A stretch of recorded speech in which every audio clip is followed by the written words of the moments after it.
Hi, this is Dr. A. This is your Clean Chem review, and we're going to look at diseases that affect the heart. All right, cardiovascular diseases. There are four major types of diseases that affect the cardiovascular system. There is coronary heart disease, or CHD. It manifests itself as a myocardial infarction, also known as MI or acute MI, also known as a heart attack. It can manifest itself as chest pain or angina pectoris. It can manifest itself as heart failure and sudden cardiac death. Oftentimes, again, people don't know they have coronary heart disease until they have a heart attack or start to experience chest pain.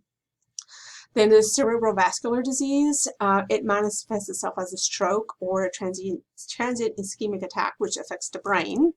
So again, blood flow to the brain and lack of blood supply to an area of the brain.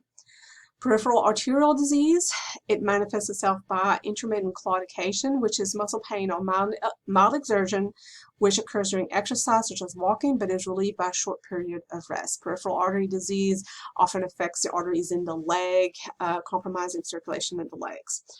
Aortic atherosclerotic disease, it manifests itself as aneurysms, which are bulgings within the aorta, and the problem is there's that area of the aortic wall then is weakened and can rupture, and it can be massive bleeding and the patient can die. Let's talk about cardiac ischemia. So ischemia is a lack of adequate blood supply. For cardiac ischemia, it would be an lack of adequate blood supply to the heart. You can have ischemia to other organs, to your brain and all of that. So if there's ischemia, there's just not enough blood flow. Cardiac ischemia can lead to activity-related chest pain, which is stable angina, or an acute coronary syndrome, such as a heart attack. Stable angina predictably occurs with a given amount of activity. So let's say walking across a parking lot, and it would resolve with rest if the person stops and sits and rests. Acute coronary syndrome or heart attack frequently occurs unpredictably. It does not respond to cessation of activity. So the chest pain that occurs does not stop when the person stops and rests. It can be further classified as either an unstable angina or the most severe, which is an acute myocardial infarction. The classic manifestation of cardiac ischemia is angina. Angina is chest pain. And it is described as a squeezing of the chest, heavy chest pressure, and a burning feeling or difficulty breathing. Some people say it feels like somebody parked a truck or an elephant on their chest. Those are the classic ones. You can also, a person can also experience like nausea and vomiting and so women tend to experience more non-classical signs. Patients with chest pain are initially evaluated with a physical examination, an electrocardiogram, also known as ECG or EKG, depending on where you're from, a chest x-ray, and testing of biomarkers by lab tests such as the cardiac troponins. Atherosclerosis is a chronic disease process that occurs over a number of years. It can start as early as during childhood or adolescence, depending on the type of lifestyle. It is a progressive accumulation of lipids, smooth muscle cells, macrophages, and connective tissues within large and medium-sized arteries, and that leads to atherosclerotic plaques. So the plaques are made up of the lipids, smooth muscle cells, etc. The plaques are commonly found in the coronary arteries, but that is not their only location. They can be found in any large or medium-sized artery. The chronic inflammation is a common cause of atherosclerosis, and the high-sensitivity CRP test can test for chronic inflammation. Myocardial infarction. So it's the most common cause of myocardial infarction is a blockage of the coronary arteries, and it is often due to atherosclerosis. So here is plaque, atherosclerosis plaque completely blocking this artery here. It could also be sometimes a blood clot could come and lodge here where the plaque is located, or can be an arterial spasm that occurs. And then anything that is downstream of what this artery is supplying then will not get adequate blood flow, therefore not get enough oxygen, and the muscle will start dying because of the lack of oxygen. It will be muscle damage. The signs and symptoms are chest pains, feeling lightheaded, cold sweats, also known as diaphoresis, pain in the jaw, neck, or back, especially on the left side, and left arm pain, shortness of breath, heartburn, indigestion, nausea or vomiting. Again, women tend to experience more of the heartburn, indigestion, nausea, or vomiting. Elevated cardiac troponins are evident in the hours that follow onset, but they might be negative at when the patient arrives in the ER. It depends on how fast they get to the ER after they've started experiencing the chest pain. But the ECG, electrocardiogram, or EKG, depending on where you're from, will show changes that are characteristic of a myocardial infarction.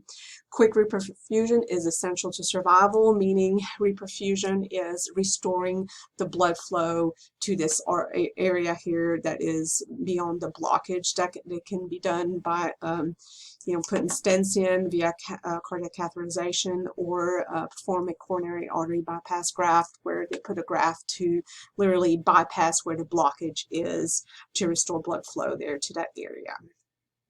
All right, congestive heart failure.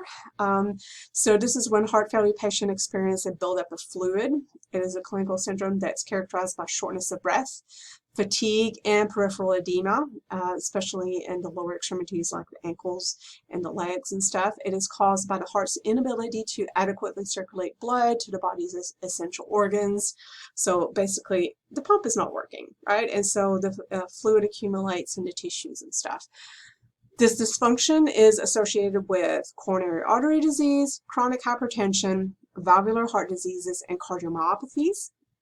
The diagnosis of congestive heart failure can be difficult because the symptoms are nonspecific, but the BNP test, which is the brain type natriuretic peptide test, can help diagnose congestive heart failure. An echocardiogram may show an enlarged heart. A chest radiograph may show fluid around the heart.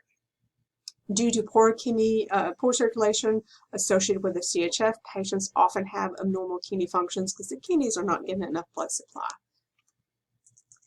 All right, let's talk about congenital heart defects. So these are malformations of the heart that are present at birth. Septal defects are quite common, and there are abnormal openings. So remember, the septum is between the right and the left side of the heart. It completely divides them to where they're not supposed to be connected.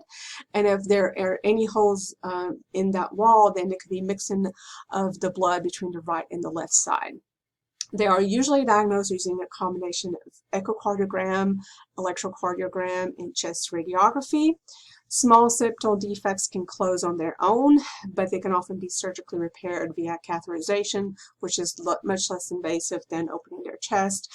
And sometimes these things may not be evident until the child becomes a teenager or even an adult. The tetralogy of Fallot is characterized by the presence of 4 cardiac abnormalities. There's pulmonary stenosis, so a narrowing of that pulmonary artery, an overriding aorta, so the placement of that aorta is off, and there's a ventricular septal defect, which means that there's a hole between the ventricles on the right and the left side, and there's a right ventricular hypertrophy. If you look this one up and Google images of diagrams of it, it makes sense once you look at an image of it. Transposition of the great arteries. The 2 main arteries are inverted, which is really bad. So like the aorta and the pulmonary trunk there are inverted, and this can be life-threatening.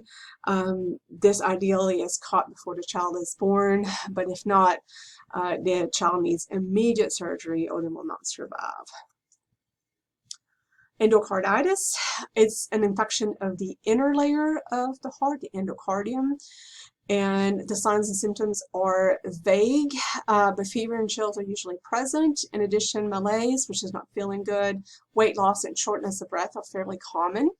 The common infectious agents are strep viridans and Staph aureus in Enterococcus species. These can be from a skin wound or a transient bacteremia from the mouth, especially like if your gums bleed when you brush your teeth and stuff, that could cause it. Patients that are at risk are patients that have congestive heart failure, heart valve issues, and previous cardiac damage. And for the diagnosis, you need blood cultures from 2 separate sites, and they usually run troponins and myoglobin levels, and those could be elevated, but they'll be elevated on a just steady, not on a peak the way they would be with an acute heart attack. Myocarditis, so this one is inflammation of the myocardium, so the heart muscle. It is from chronic infection. In addition to the infectious agents, autoimmune processes, drugs and chemicals and physical agents can all cause myocarditis. The infection can be bacterial, viral, or fungal, and the lymphocytes, so the immune system responds to that infection, then damages the myocardium. Triggers of myocarditis and the drugs and other toxins and stuff are penicillin, sulfonamides, and cocaine, and inflammatory diseases such as lupus, rheumatoid arthritis, and other autoimmune diseases.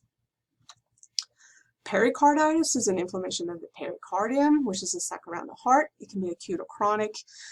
Chest pain is a cardinal symptom of pericarditis. It is usually linked to underlying conditions such as an acute MI, trauma to the heart, fungal or viral infections, especially in HIV patients that have progressed to AIDS, metastatic cancer, and then autoimmune disease, again, rheumatoid arthritis, lupus, and other autoimmune diseases, and then heart drugs, especially your antiarrhythmic drugs. Potential complications of pericarditis are cardiac tamponade, which is compression of the heart from fluid. It is often associated with a malignancy. Effusions caused by tumors often lead to bleeding and fluid accumulation around that heart. Chronic pericarditis is another potential complication, and so is pericardial effusion. And lastly, we have pulmonary embolism. So I know it's related to the lungs, but it's also related to the cardiovascular system. This is due to an embolus, which is lodged in the pulmonary arteries, which impairs blood flow. An embolus is usually a clot that has dislodged itself and it's traveling, and then it gets stuck. The diagnosis can be challenging because it has similarities with other conditions such as acute coronary syndrome or heart attack.